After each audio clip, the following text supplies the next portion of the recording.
अंबरनाथ की रातें अक्सर चुप होती हैं, लेकिन उस चुप्पी के पीछे जो बेचैनी छुपी रहती है, उसे वही इंसान समझ सकता है जो इस शहर में रात के वक्त अकेला खड़ा रह चुका हो। रात के करीब 2 बज रहे थे। सड़क लगभग खाली थी। ऑटो ड्राइवर वहीं खड़ा था जहां से रात की आखिरी बस आती थी। उसे घर जाना था। वो अकेला रहता था, कोई इंतजार करने वाला नहीं था। बस यही सोच रहा था कि अगर ये आखिरी बस भी निकल गई तो आज फिर देर हो जाएगी। उसका मन बार बार यही सवाल कर रहा था, बस आएगी भी या नहीं। और उसी सोच में वो ऑटो के पास खड़ा खामोशी से सड़क को देख रहा था। इस वक्त वहां रुकना ठीक नहीं माना जाता। रात जितनी गहरी होती है, रास्ते उतने ही अनजान लगने लगते हैं। कुछ मिनटों बाद दूर से बस की आवाज आई। ऑटो ड्राइवर ने राहत की सांस ली। बस आकर रुकी, दरवाजा खुला। कुछ लोग उतरे। कोई बिना रुके आगे बढ़ गया, कोई किसी दूसरी दिशा में मुड़ गया। हर किसी को जैसे बस यहां से निकलना था। लेकिन उन्हीं में से 2 लोग ऐसे थे जो वहीं रुक गए। वो नए लग रहे थे, शहर को नहीं जानते थे और उनके चेहरे पर रात की थकान साफ दिख रही थी। हम यहाँ नए हैं, बस यहीं तक आती थी ये हमें नहीं पता था। अब आगे जाना है लेकिन समझ नहीं आ रहा कैसे। आप ऑटो ले चलोगे क्या? हमें जिस जगह जाना है वो इधर से थोड़ी दूर है। अगर आप रास्ता जानते हो तो हमें छोड़ सकते हो। इस वक्त उस तरफ जाना ठीक नहीं माना जाता। रात बहुत हो चुकी है और वो इलाका इस समय सुरक्षित नहीं है। ऑटो ड्राइवर ने उन्हें मना करने की कोशिश की। ये कोई औपचारिक मना नहीं था, यह अनुभव से निकली हुई चेतावनी थी। कुछ जगहें दिन में सामान्य लगती हैं, लेकिन रात में वही जगहें सवाल खड़े कर देती हैं। वो जानता था वहां क्या सुना जाता है, क्या कहा जाता है और क्या कभी वापस नहीं आता। मैं सच बता रहा हूं, उस तरफ रात में जाना ठीक नहीं। वहां सड़कें भी अलग लगती हैं और लोग कहते हैं उस इलाके में भूत प्रेत भटकते हैं।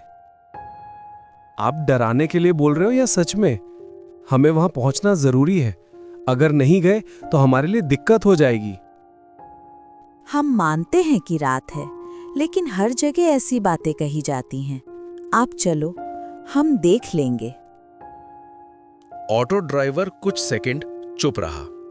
उसकी नजर दोनों पर थी, लेकिन फैसला उसके अंदर पहले ही बन चुका था।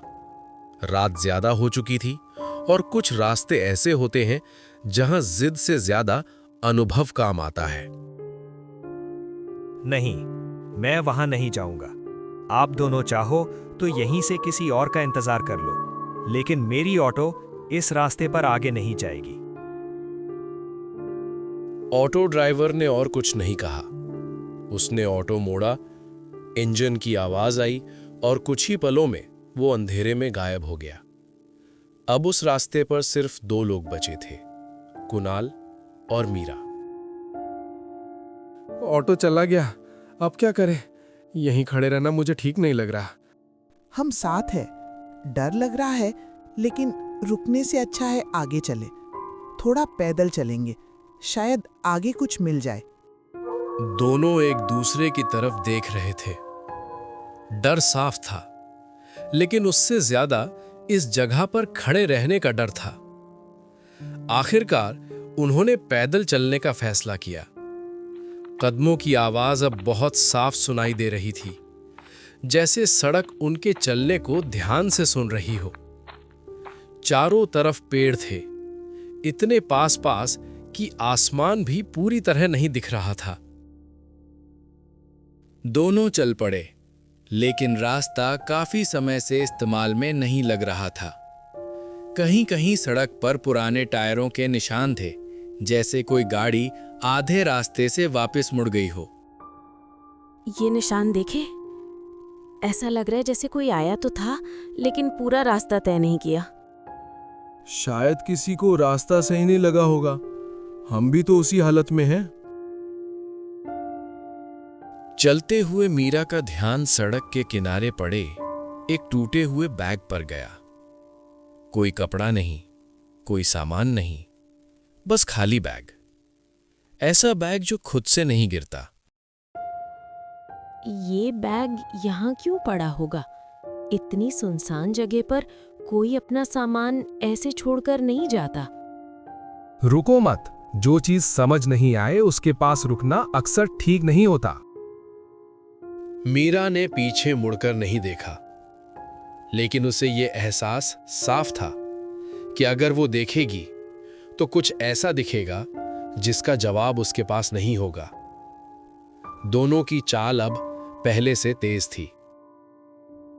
थोड़ी दूर आगे सड़क दो हिस्सों में बट रही थी।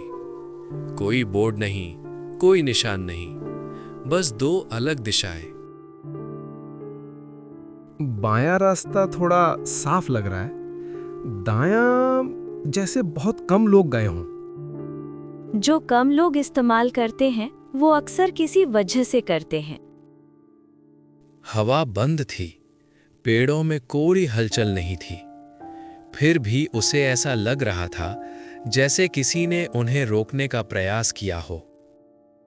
दायां रास्ता लेते हैं, अगर गलत भी होगा तो जल्दी समझ आ जाएगा। जैसे ही दोनों ने दायां रास्ता पकड़ा, मीरा के फोन की स्क्रीन अपने आप जल उठी। नेटवर्क नहीं था, कोई नोटिफिकेशन नहीं, बस स्क्रीन ऑन। फोन अपने आप ऑन हो गया, मैंने छुआ भी नहीं।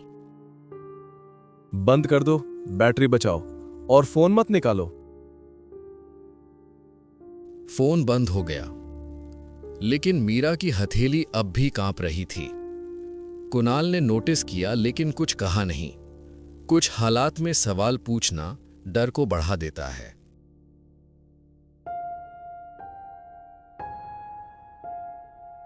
आगे सड़क हल्की सी ढलान पर जा रही थी।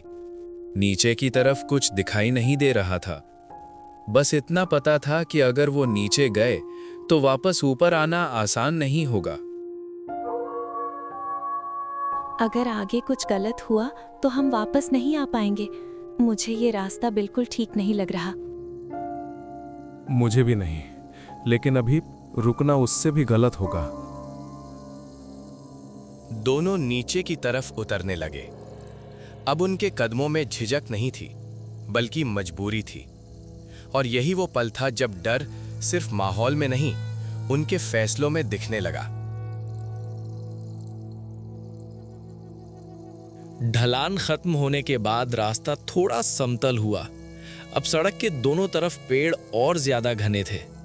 यहां ऐसा नहीं लग रहा था कि कोई जगह छोड़ी गई है, बल्कि ऐसा लग रहा था जैसे लोग जानबूझकर यहां से नहीं आते। कुणाल और मीरा बिना बात किए आगे बढ़ रहे थे। दोनों समझ चुके थे कि अब किसी भी आवाज या हरकत पर रुकना ठीक नहीं होगा।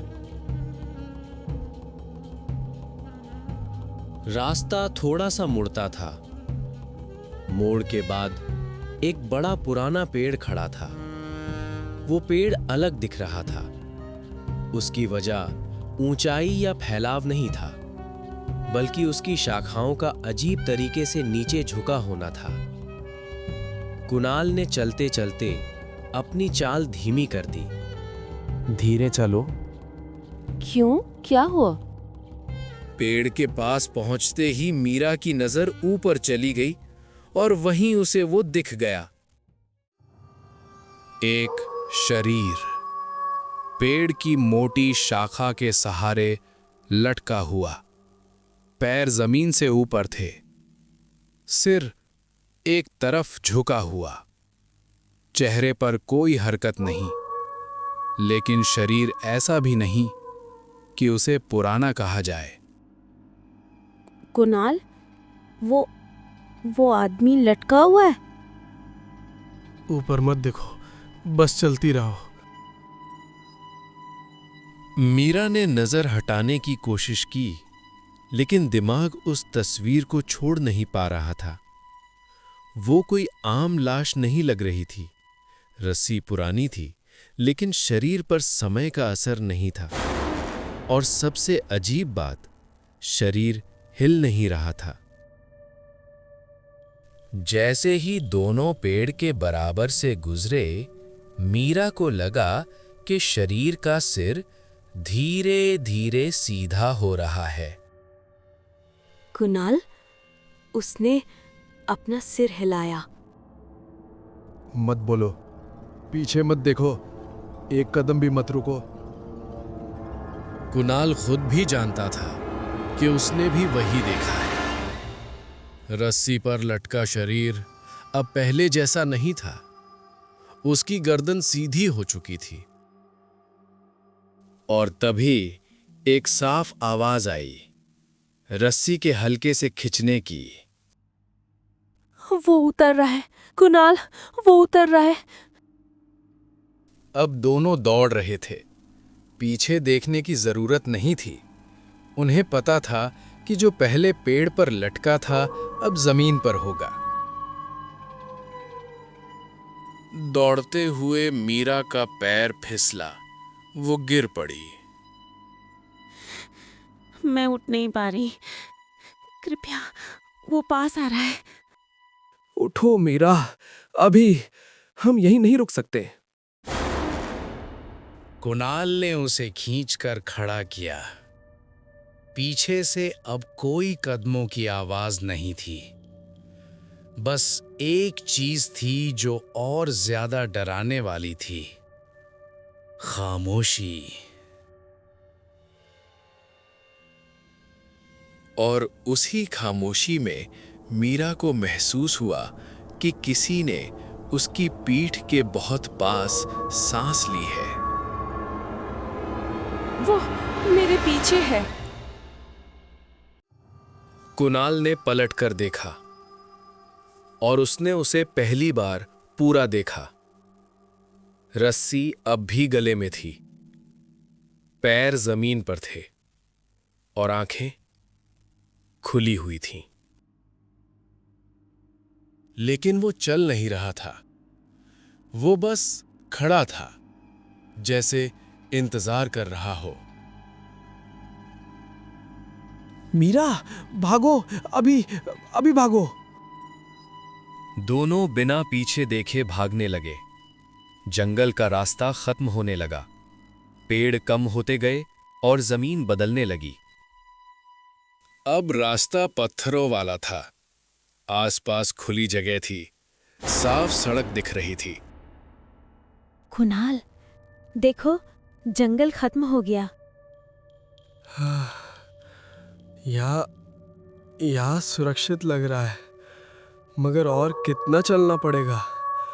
कब आएगा शहर? थोड़ा आगे चलते ही दो बड़ी इमारतें दिखाई देने लगीं। ऊंची, मजबूत, रोशनी से भरी हुई। देखा, बिल्डिंग्स हैं, मतलब शहर पास है। कुछ ही देर में दोनों शहर में घुस चुके थे। रात थी लेकिन सड़कें जिंदा थीं। चलते चलते उन्हें वो घर मिल गया जिसका पता बताया गया था। मीरा की दीदी बाहर ही खड़ी थी। उसे पता नहीं था कि मीरा आज बिन बताए आने वाली है। मीरा, इतनी रात क्या हुआ तुम दोनों को? तुमने मुझे बताया क्यों नहीं? मैं तुम्हें खुद लेने आ जाती। सब ठीक है दीदी, बस रास्ता थोड़ा लंबा हो गया। हाँ, और इस रास्ते ने हमारी आज परीक्षा ले ली है। हम ये पल कभी नहीं भूलेंगे। अंबरनाथ की रात और अंबरनाथ की सड़कें। जीजा जी, दीदी, आप उस जंगल वाले रास्ते से तो नहीं आए ना? हाँ, अब इस पर बात करना ठीक नहीं। दीदी, हम इसके बारे में कल बात करेंगे। हम अभी बहुत थक चुके हैं और मुझे बहुत भूख लगी है। कुछ खाने को होगा तो दे देना। वो औरत दोनों को अंदर ले गई और बाहर की सारी रात पीछे छूट गई।